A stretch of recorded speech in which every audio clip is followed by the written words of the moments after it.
เป็นเฮินอยู่โฮมสึกกว่าหน้าตั้งจมตั้งเสือมือเมืองหักดีเจออ่างอ่าน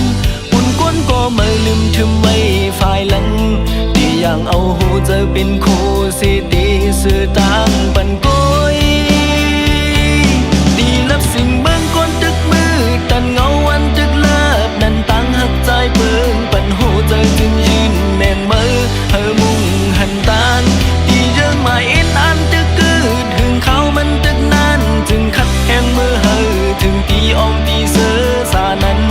กึ่งตานเจ้านางปุ่นสู่ตั้งสองสิบพร้อมกันไป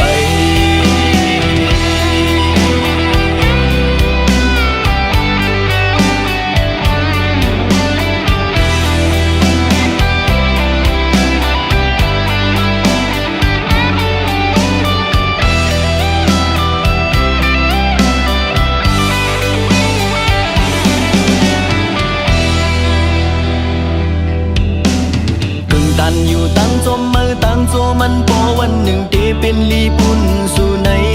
สุดไปลึกเส้นตั้งป่ามือจอมมันตีอันมันเกิมกึ่งตันอยู่ตั้งหักมือตั้งหักมันมักมันตาเป็นหอเป็นเฮินอยู่โฮมสุดกว่าหน้าตั้งจมตั้งเสือมือเมืองหักที่เจออ่างอ่านอุ่นก้นก็ไม่ลืมถึมไว้ฝ่ายหลังที่ยังเอาหูเจอเป็นโค